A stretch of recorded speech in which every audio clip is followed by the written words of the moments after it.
What's up everyone, I'm MicOne, you're awesome, and the first ever PC gaming show just concluded, and I wanted to do a quick video to round up everything that happened during that conference.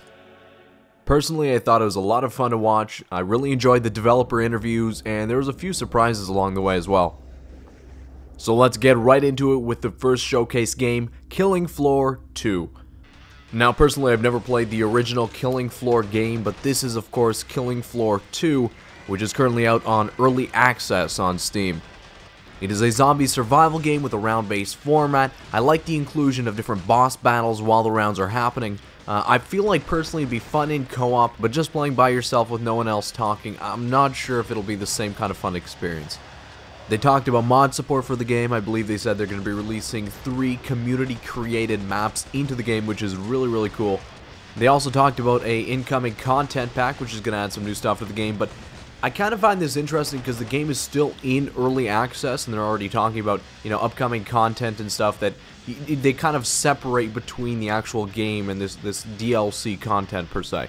Lastly, there's some concerns over the player base over stats being reset because the game is in early access. The developer confirmed that there will be no stats resetting when Killing Floor 2 emerges from its early access stage.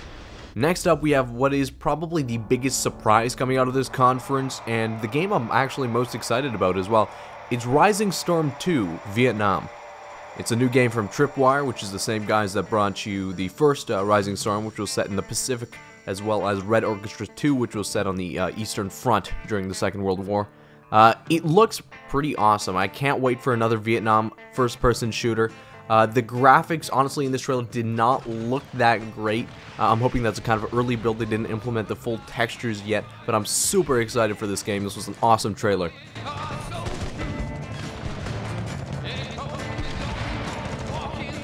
Next up, we have a quick video message from Chris Roberts, the CEO of the team behind Star Citizen. He couldn't make it to E3, but he had a quick message from London where they're shooting mocap for Squadron 42, the single-player experience behind Star Citizen.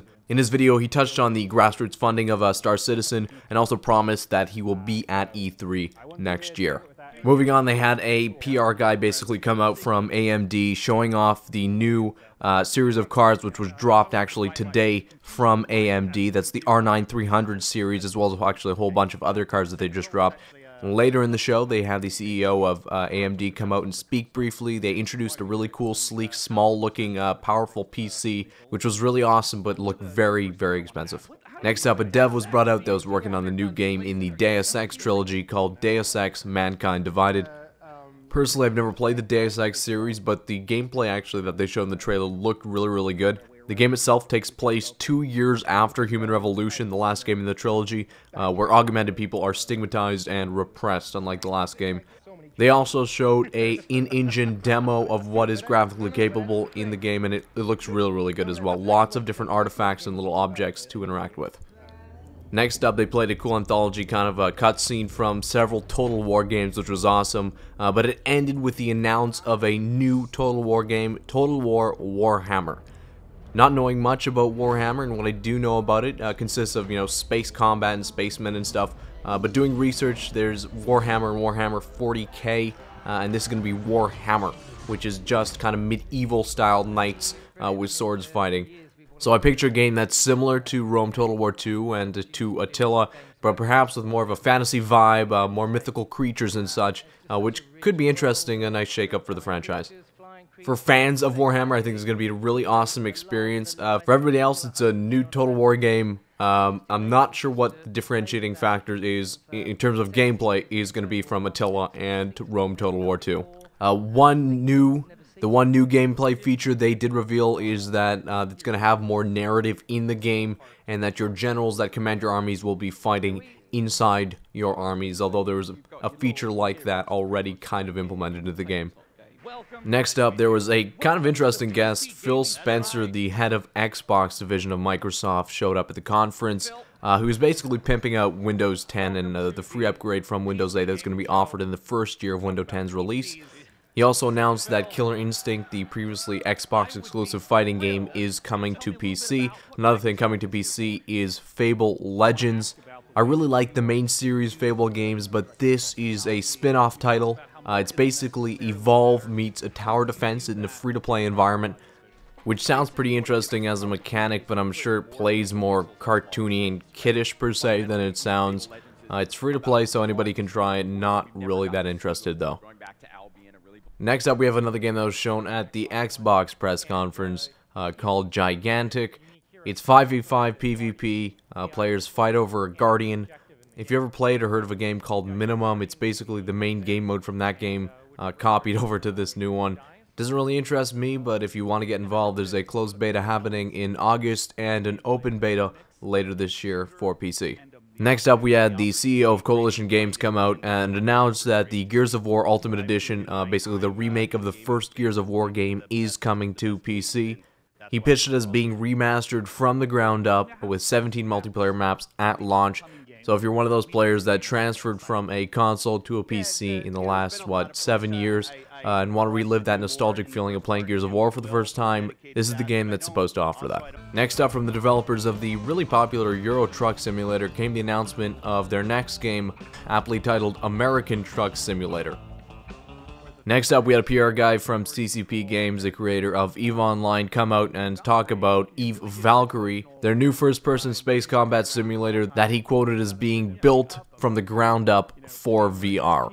He also teased some multiplayer mode and it as being competitive. Next, they brought out Dean Hall, the creator of DayZ, to come out and pimp his new game called Ion, and it being set inside a space station. And we only got a quick teaser trailer of that game.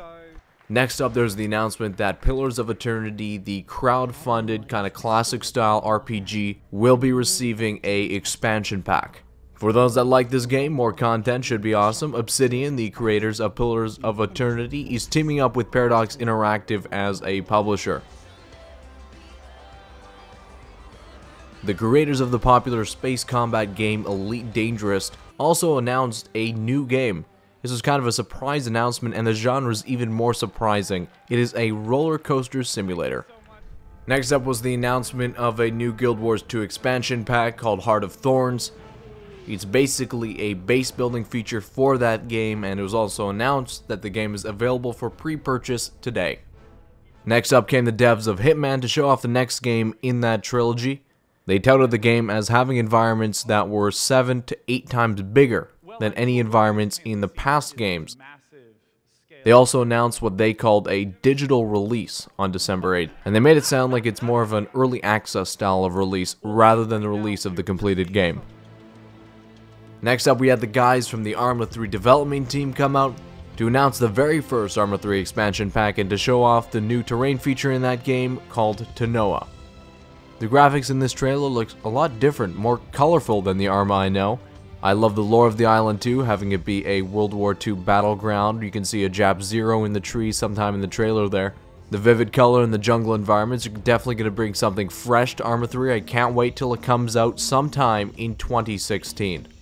Some other things to note is that they noted the map is over 100 kilometers squared, that underwater portions will become more important. He also announced some new features such as new water reflections, new weapons, vehicles, and new local factions.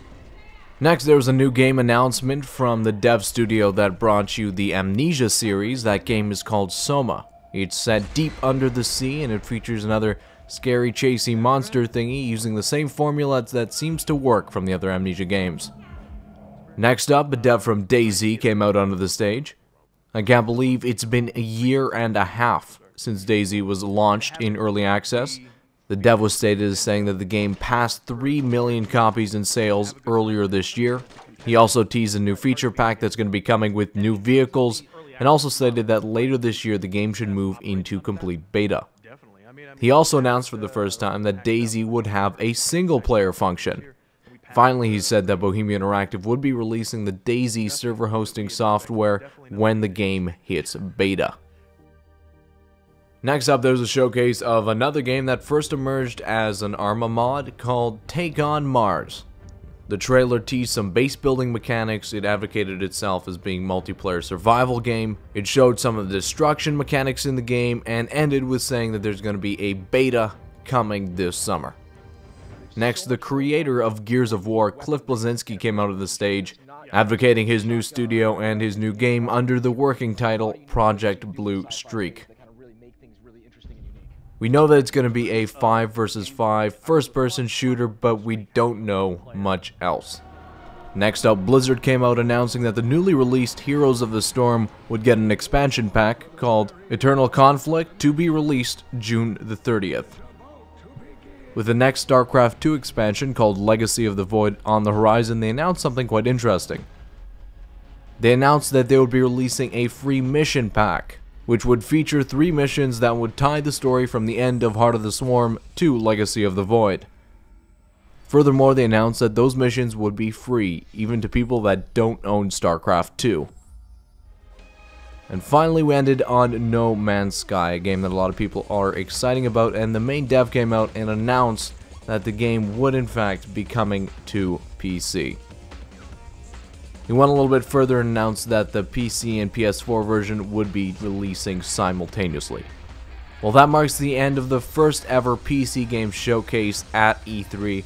I thought it was a pretty interesting event, and I'd love to see what they do in the future. If you like more videos like this or more ARMA 3, be sure to subscribe to my channel. I'm MicOne, and you're awesome.